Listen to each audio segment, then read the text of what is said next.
എല്ലാവർക്കും അപ്പോൾ Blasters fair എന്ന് പറഞ്ഞ യൂട്യൂബ് ചാനലിലേക്ക് എല്ലാവർക്കും സ്വാഗതം. നമുക്കെല്ലാവർക്കും അറിയാം, മോഹൻ ബഗാൻ സൂപ്പർ ജയൻസ് ഇതാ സെമി ഫൈനലിൽ കടന്നിട്ടുണ്ടായിരുന്നു കഴിഞ്ഞ ദിവസം. നമ്മുടെ ജംഷഡ്പൂരിനെ തകർത്തെറിഞ്ഞാണ് ബാംഗ്ലൂരു എഫ് സിക്ക് മുന്നിൽ ഫൈനലിലെത്തിയിരിക്കുന്നത്. അതുള്ള ബാംഗ്ലൂരു എഫ് സി ആവട്ടെ ഗോവയെ തകർത്തിട്ടാണ് ഫൈനലിലെത്തുന്നത് മോഹൻ ബഗാനിൻ്റെ മുന്നിൽ. മോഹൻ ബഗാൻ വേഴ്സസ് ബാംഗ്ലൂർ എഫ് സിക്ക് കിഡിലോസ്കി മത്സരം ഉണ്ടാകുമെന്ന് തന്നെ ഞാൻ പ്രതീക്ഷിക്കുന്നത്. മോഹൻ ബഗാൻ 3 ഗോളുകൾക്ക് ജയിക്കുന്ന എൻ്റെ പ്രഡിക്ഷൻ പറയുന്നത്.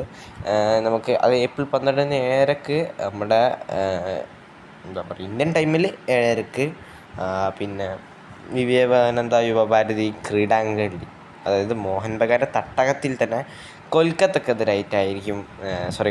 വെച്ചായിരിക്കും Mohun Bagan Bengaluru F C final നടക്കുക. സോ എൻ്റെ prediction Mohun Bagan 3 Bengaluru F C 0 എന്ന സ്കോറിന് മോഹൻ ബഗാൻ ട്രോഫി അടിക്കുമെന്നാണ്. കാരണം മോഹൻ ബഗാൻ്റെ ശക്തി അറിയാം. പിന്നെ നമുക്കറിയാം, ഫൈനലിൽ പലപ്പോഴും ഷീൽഡ് വിന്നേഴ്സൊക്കെ എത്തുന്ന സമയത്ത് അവർക്ക് ഒരുമാതിരി പ്രഷർ വരുന്ന മാതിരി. അതായത് മോഹൻ ബഗാനൊക്കെ കഴിഞ്ഞ സീസണിൽ നമുക്കറിയാം മുംബൈ സിറ്റിക്ക് മുന്നിൽ തകർന്നു പോയത്.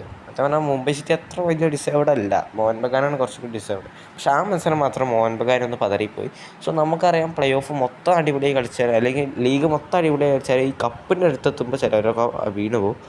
അങ്ങനെ ഒന്നാം ഷീൽഡ് വിന്നേഴ്സ് തന്നെ കപ്പടിച്ച ചരിത്രം എന്ന് പറഞ്ഞാൽ 5 വർഷങ്ങൾക്ക് മുന്നേ 2020 ആണ് മുംബൈ സിറ്റിയാണ് ആ രീതിയിൽ അടിച്ചിട്ടുള്ളൂ. ഷീൽഡും കപ്പും ഒരുമിച്ച് തന്നെ.